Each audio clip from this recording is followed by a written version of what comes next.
So I'm currently in Phuket, Thailand, and of course I chose an Airbnb to stay. Now I thought I'll make this video to help someone who's choosing a stay in Thailand, share my experience of choosing an Airbnb, staying here, and what made me choose this property, what all I looked for, and share some tips for travelers as well as some insights that I learned as an Airbnb host. Now, this is not going to be a comparison video between Thailand, Goa, US, or any other state.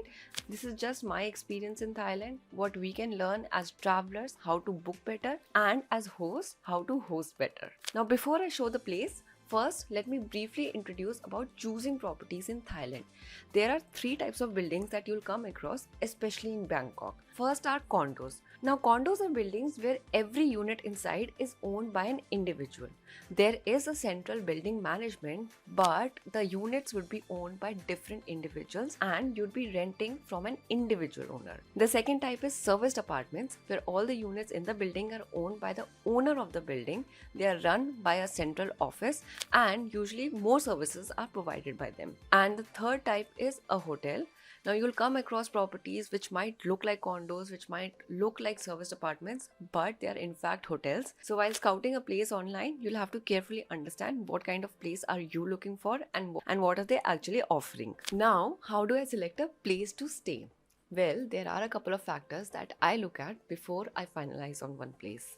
First is, of course, location. Now, I like staying near accessible locations, especially if you are planning to not rent a vehicle. So therefore, we chose a place which was near the beach, near a lot of cafes, near convenience stores.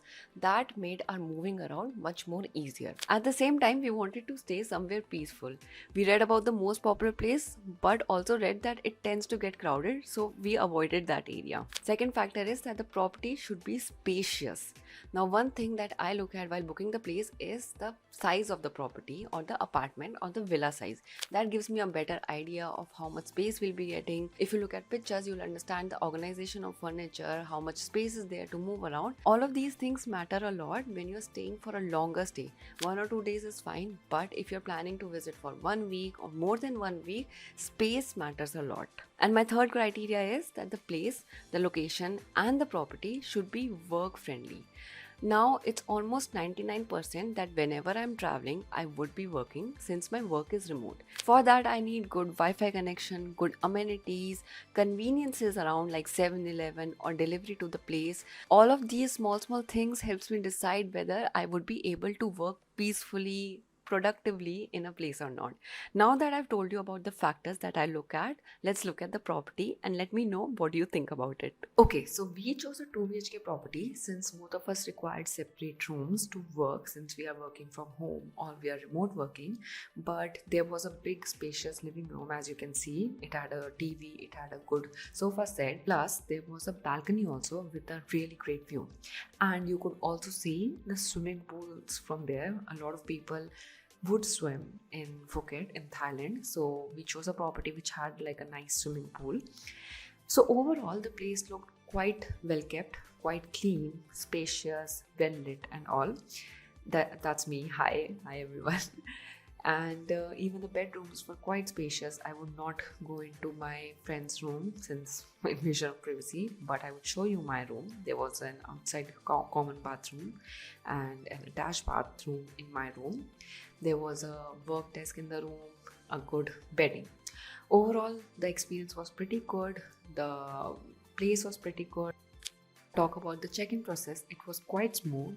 There was a staff member who helped us check in and who also took security deposit from us. He helped us go to the room, gave us our keys and showed the property. Now, one very important thing to note was that most places take a security deposit. Here it was around 3,000 to 7,000 baht depending on the property. It was already mentioned before. Now this is refundable, which is given back to you at the checkout if you don't do any kind of damage. Okay, so I had to change my room because the other room had to be clean. But like you saw during the property tour, the place was spacious, it is well lit, it met all the requirements that we needed in a place to stay.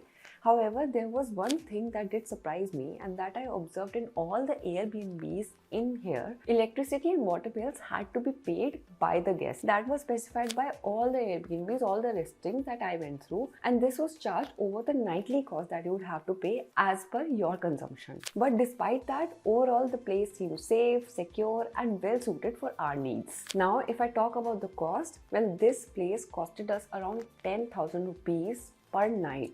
Mind it was the Christmas and New Year's time, so of course the rates were hiked up. But when we were looking at hotels also, the cost was coming approximately the same. The difference there was that we were getting one room in a hotel. Here we were getting a whole apartment with more space, which we required, as I said earlier. That was why it was more sensible for us to choose this place over any hotel. But these preferences can vary from person to person, from traveling type, from what kind of stays are you looking for, from your budget.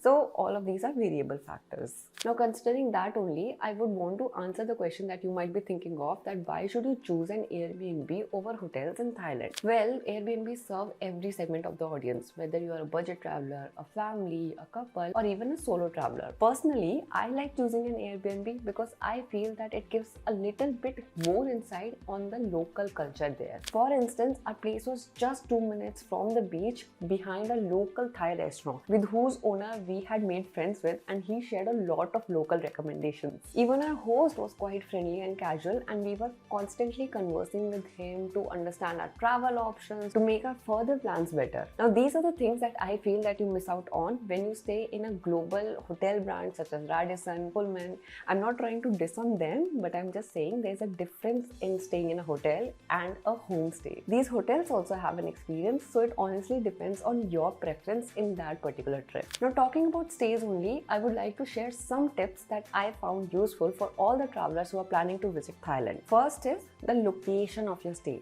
Now, choose a place which is near to the spot that you would want to frequent a lot, whether it's a beach, whether it's a town, or where you have more transportation options. This is especially helpful if you're planning not to rent a vehicle, or if you don't want to use cabs a lot. But if you're planning to rent a scooter or a vehicle like how it is easily available in Thailand, then that opens a lot of options. You can further go into interiors or choose an offbeat place. Second, you must understand the true pricing of a place. Like how I mentioned, in Airbnbs in Thailand, water and electricity bills are charged over and above the nightly cost of a stay. There can be some other additional costs also. Ask all these questions to the host. Ask if there are cleaning fees that you might have to pay to get housekeeping done, or if there are any security deposits to be given, like many listings ask. While the standard rate remains somewhat similar, different markets have these hidden nuances. And third, very importantly, research and communicate thoroughly. Always better to set your expectations clearly initially only. If you think you would require something specific during the stay, or if you think you might need that during the stay, ask it before only, whether it is dental kits, whether it's a hairdresser, whether it's ironing, or whether it's housekeeping. Inquire from them about discounts or special rates. Most of the hosts are happy to give so, because you are also their guest and they are also getting some bookings. So to quickly summarize, what was my experience of staying in a $3,500 per month apartment in Phuket? Well, there are goods and bads.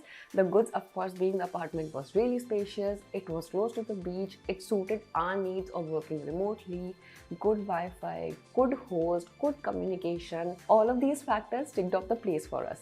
However, there were some things which I think would have made the place even more better, our experience even more better. Firstly, I felt there was a lack of housekeeping despite the cleaning fee being added. Now, this was one thing which I observed in all of the Airbnbs in the market in Thailand, Phuket, Bangkok, or even in Dubai. There is no housekeeping included within your stay. If you want additional housekeeping, then you have to pay for it. I would have liked that for long stays, especially for a week and above, or even 4 days and above, there should be 1 or 2 times cleaning should be done. Second, like I mentioned, electricity and water bills have to be paid by the guest.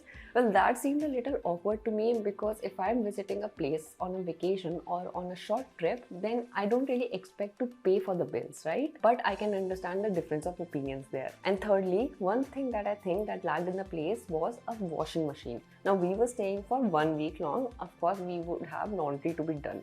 There were not really close laundry services. We would have appreciated it more more if there was a service within the building itself or a washing machine within the apartment, but that really missed out here. Now lastly, of course, I was viewing every stay as a host myself, and there were a few lessons that I think that as an Indian host or as any host around the world can learn from this, is that there are 3 pillars of hosting that wins the heart of guests no matter wherever you are. First is attention to detail, second hospitality, and third the cleanliness of a place. No matter in whatever corner of the world you are in, these 3 things will decide how the guest perceives your property, what will be their experience, and how your property will perform in the market. There are always opportunities to improve, whether it is Goa, Thailand, London, or US. So this is not a debate of Goa versus Thailand or Goa versus US or Thailand versus London. There's always something to learn from the places we visit, and we can inculcate those learnings in places that we are from. Now, you tell me, what would you have expected from a $3,500 per month Airbnb? What would you have done differently? Or as a guest, what would you have liked more? Or was this sufficient for you? Let me know in the comments below. Also, do let me know if you like such type of videos. I would love to make more of these. Don't forget to like, subscribe, and share this video. I will see you on the next one.